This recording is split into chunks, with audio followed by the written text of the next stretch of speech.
राजा खेतवा के छोड़ा सब काम कोरा में बैठाया कराया रात ए राजा खेतवा के छोड़ा सब काम कोरा में बैठाया कराया छिनरी भौजी प्रणाम। कौन है रे तलमाई के बता खोलो आगला में खेत में तलमाई के बता खोलो खाद छीटा तो खाद माटी सरसों बढ़िया रे होई अले के सरसों के पेड़ में वो अपन बोतल टांग दे मैं तेल निकल जाए ई तो ना हई यूरिया कौन खाद है लाखी मारला की लाही ना बैठे पोटास तू इधर इधर पोटास आ कोने की ये तार के करा में कहे छीटा तरू हमारा तो के घर तलमाई के अथी में कौन सा के खेत है तलमाई के बुला में खींची बोल ना ई तो कौन सा खेत है ये बोलता है ने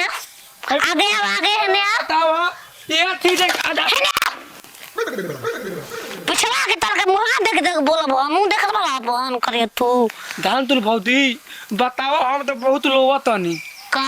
आदना थुगल हो के दौड़ते हरा पर क्रीम लगावे वाली औरत हई 3 थोप काम करती है खाद मारते बमला का रानी पूरा खेत खरियान छीट के आइबू हम कान देब तब मोबाइल मिली मोतो पतो देखबू अरे अच्छी नहीं तू अपना खेत में छित तम रह हां ई तो खन तक बार में कह दे तो हमरे क्या बात का हां दोखन के जो खाना छियातरा के हां अरे सुना अरे तो हमार कौन खेत ह तो ओ डाल ओ कल होता है ना एक मजदूरी मांगो तो हमरा के इहे काहे कल सके जगह करे के बा सामने की तरफ तो रात बहुत देखती वाले आ बहुत कुल खादा लग बोल तो जन्म दे ताक माय के विवाह से सोई में छिनारा के कोबे से 1 घंटा से पूरा खाद एक बोरा औरवा देनी छीट के उरारो दूसरे जो खना के ह छिनारा के पहले घरे जाए छी देरी खाद पैसा पूरा लेके रहो एकर दादी मु कब्बे के गोल बिया खाद मारे के जाने का करत या बे आइल ना एगो टोपरी छोट खानी में खाद मारे के बा सरसों में उहो ना माराइल कह तड़ी के बामल तू मत जा गोल में पाकी लग जाई सूर्या तो निसा सारा का वो राज करे घर भातार नहीं खेलो कहत हेना रे ए बामा खदिया लेके आ गईली ए आपका भले अमाई ओ जहिया माई करे के रहता है कहबे ना कहलू ई दूरे से खेतावा देखैला खदिया के भेजला मारी देनी छिनारी के खेतावे हमहू ता खदिया एकरा खेत में खाद अरे हिया जे प्रकाशवा जो खनबो मारी देहनी खदिया अपन त खेतावा बार बहेंगावा छोरी नु देखनी ना कह के भूत धइले बा आ ए जो झाई पर हम बैठल बानी आ तू भूत खेलतड़ू कैसन के देखलो दुगल हो हां बेजुआ ना रही तो ओकर मुंह पर खाद ना फेंकती बताई तो हमके बताई तो जोखन चाचा के खेत में मार देली हम दूरे से बतावे पैसा चाहिए हम गांव के फैसला होके चाहिए आज के आज पैसा हम लेके हमको हम देव हमारे खाद हमारे मेहरारू हमारे दूसरा के जाके खेत में मार दियो 2 घंटा से करता पैसा ना लेबो पहले तो ओकर पालट हो गइल होई जाए ना तय मुठा के मार देलो कबू आ दूसरे में हमार बोतल दे सरसों के बोतल दे तेल लेके भी नहीं हां सरसों के दरिया में कुर्बान हम न खदे छित में तेलवा हमरे में आई जा जोखन चाची घर जा उनकर से मांग देख ले बाबी रे चले भाई चला ले ला झोरा पैसा लेके आवेगे इतनी खाद खाती झोरा ले ली मैं पैसा हटाई चल दादी आई बेटा रे सरे इन नतिया की एगो काम कह दी लइका के अपना करे के तो मेहरारू के घर में से निकल नहीं खे सकत ओकर का कर दला घर में कोहबरा में उल्टा रला मौगी के लेके नतिऊ ढाला टापतर का का कहतरी बोल का कहतई बोल अपना मन ना तारा बुझला त का काम धंधा करे के चाहिए कि ना करे के चाहिए? हो जाई सुन तनी 200 रुपया देना मुर्गा उर्गा बना जो ठंडा लागिल बा हमरा 200 रुपया हम कहा ले दी? हमारा भी पैसा ऐसा के जो अपना बाप ने मांग ले करे कहां गेलू कहा हम तो घर ही रहने तू नती कहा हेर माजे तड़ केने से केने देखो हमर बियाह करावन तुम खइला बिना जाना त मर जइबो खइले बिना हां तोरा के का एकर मौगी खाना ना देला है तोरा के बोले बोल देला खाना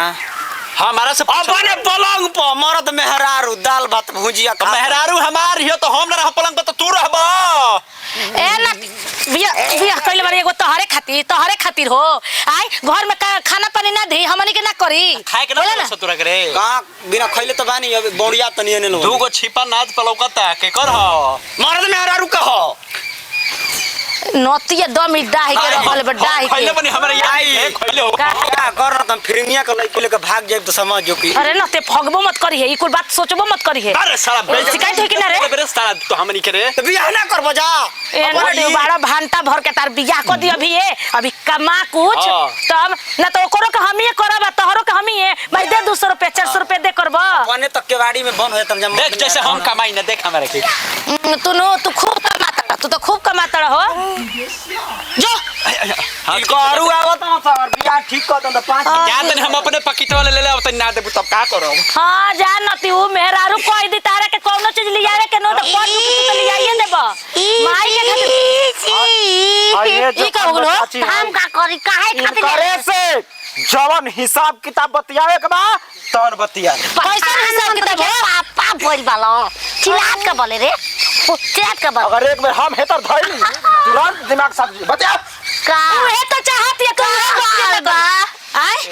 ठीक बा कहिए ले हाल पूछे लगलू हो तारा खेत में खाद मारले भी हमार मेहरारू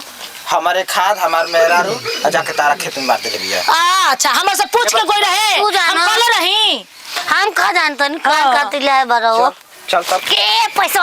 हमने के मांगे के पैसा ना छिनरो न तो निकुरा के जाइबे जा तो हम कहले रही तारा के खाद मारे के मार देलू हो तई कहले मत मने बानी न हां तो ये कहले मत इनके लिए मांगो हमरा भी पैसा ऐसा नहीं ना बरियाई मत बतियाव खाद माराइल बा न ज्यादा मजदूरी ना देबू त करनी के काहे नाम पर पैसा लेम ना ये करो के 50 गो रुपया दे दिया खाद 2 घंटा कोई भाई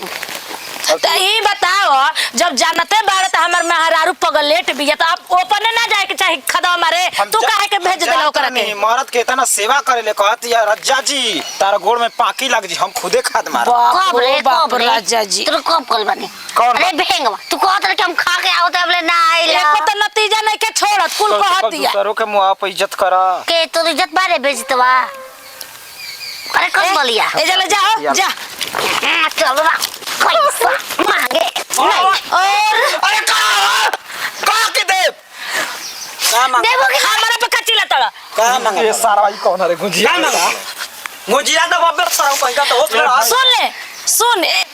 इनकर मेहरारू हो बिया पगली उ जाके हमने के खेत में खाद मलबे ओकरे पैसा मारेंगे आइल बन जा हम काले पैसा देही तारा खेत में खाद में राख बा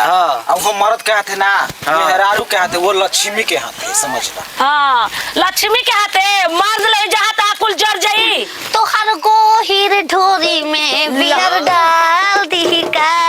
तो हर को हीर ढोरी में बियर डाल दी का अरे मन बाकी ना हो टन बाकी ना हो देखो हाई माल टाला टन बाकी ना हो लाई के बरूद बा हमरो जे मन बा गिलास में उछाल दी का तो हर को हीर ढोरी में बियर डाल दी का चलो हनिया डाल दी चल अरे दिया मत भी करता चल भाग के जाओ जले बाद में यहां पैसा लेके हम पूरा यहां का अभी खाद मारल बना जारे वाला दवाई मारिला न तो पैसा दे दिया ठीक बा दे जा बाबे दाम जा रे जा चलाई दो पैसा ना दिहन तब कया हम सलाई से ना जरी हां तो के बता देब पानी ऐसा काम मत करियो अगर कुछ होए हमरा खेत में तो तोहरे के धर खेत में लड़का लड़की के स्विंगिंग चलेगा